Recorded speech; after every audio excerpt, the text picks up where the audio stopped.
আমার এই ভিডিওটা শুধুমাত্র আওয়ামী লীগ ভাই বোনেদের জন্য। প্লিজ দয়া করে কথাগুলো শুনে যাবেন। আচ্ছা, আপনারা খুব জোর গলাতে বলছেন যে শেখ হাসিনা ডিসেম্বরে আসবে এবং ডিসেম্বরে আসলে তারপরে দেখা যাবে কি হয় কি না হয়। আসলে কি জানেন, বাংলাদেশের প্রত্যেকটা নাগরিক, শুধুমাত্র আপনারা না, বাংলাদেশের প্রত্যেকটা নাগরিক চাচ্ছে যে শেখ হাসিনা দেশে আসুক, শেখ হাসিনা দেশে এসে রাজনীতি করুক। দেখেন, রাজনীতি করার অধিকার কিন্তু সকলের আছে, আমার আছে, আপনার আছে, এবং বাংলাদেশের নাগরিক যে সে কিন্তু রাজনীতি করার অধিকার তার আছে। কিন্তু রাজনীতি কথাটার অর্থ আমি যেটা বুঝি সেটা হচ্ছে রাজার নীতি। অর্থাৎ রাজার নীতি তো আর দুঃশাসন হতে পারে না, রাজার নীতি কখনো মানুষ খুন হওয়া হতে পারে না, আর রাজার নীতি কখনো শিশুকে ধরে আনার হতে পারে না, রাজার নীতি কখনো বালুর ট্রাক দিয়ে বাড়ির সামনে রাখা হতে পারে না, রাজার নীতি কখনো বিরোধী দলকে শাসন পীড়ন দমন করা হতে পারে না।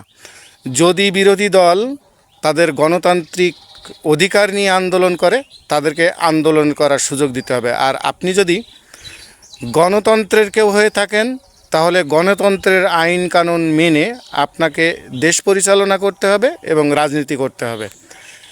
এখন শেখ হাসিনা যদি দেশে আসে, আপনার এবং আমার কি করণীয়? আপনার এবং আমার করণীয় হচ্ছে, আমি জানি যে তিনি বাংলাদেশের অভিভাবক ছিলেন তিনবার। আমিও চাই যে শেখ হাসিনা দেশে আসুক, শেখ হাসিনা দেশে এসে রাজনীতি করুক, এবং তারেক জিয়া যেভাবে দেশ চালাচ্ছে তিনিও দেশ চালাক। আমার কাছে কথা হচ্ছে একটাই, যিনি আমার জন্য ভালো আমি তাকেই সাপোর্ট করব। হোক তারেক জিয়া, হোক শেখ হাসিনা, এবং হোক ইরশাদ। আমাকে যে আমার জন্য এবং দেশের জন্য যে ভালো আমি তাকেই সাপোর্ট করব।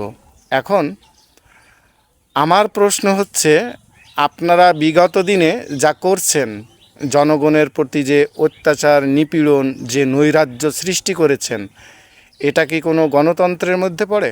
আর যদি গণতন্ত্রের মধ্যে নাই পড়ে, তাহলে আপনারাই আমার প্রশ্নেরগুলো জবাব দিয়ে যাবেন যে আসলে শেখ হাসিনা দেশে আসলে ক্ষতি হবে আপনার না আমার। আর শেখ হাসিনা দেশে আসলে যদি আপনার এবং আমার কোনো ক্ষতি না হয়, তাহলে আমিও শেখ হাসিনাকে চাই। এখন বলতে পারেন যে আপনি তো আওয়ামী লীগ নিয়ে ভিডিও করেন, বা আসলে সত্যি কথা বলতে আমি আমার অন্তর থেকেই বলি, আমি বিএনপিকে অত্যন্ত ভালোবাসি এবং জিয়ার আদর্শকে ভালোবাসি এবং খালেদা জিয়াকে ভালোবাসি। বর্তমানে তারেক জিয়া যেভাবে দেশ চালাচ্ছেন, যদি এইভাবে দেশ চালাই তাহলে আমি তার পক্ষে থাকব। তবে একটা কথা, আমি যদি কখনো বিএনপির সামান্য কর্মী থেকে বিরতি নেই, তাহলে জীবনে তো কখনো আওয়ামী লীগে যোগদান করব না, বা আওয়ামী লীগের কর্মীও হতে যাব না। বাংলাদেশের নাগরিক হিসেবে এবং বাংলাদেশের একজন সাধারণ কর্মী হিসাবে আমি বাংলাদেশের প্রত্যেকটা মানুষের ভালো চাই, সুন্দর চাই। আমাদের সকলের জীবন সুন্দরভাবে যে পরিচালনা করতে পারবে আমি তার পক্ষে। তবে বাংলাদেশ যদি সুন্দরভাবে পরিচালনা করে আওয়ামী লীগ, তাহলে আমার জীবনে কখনো আওয়ামী লীগকে সাপোর্ট করা সম্ভব হবে না।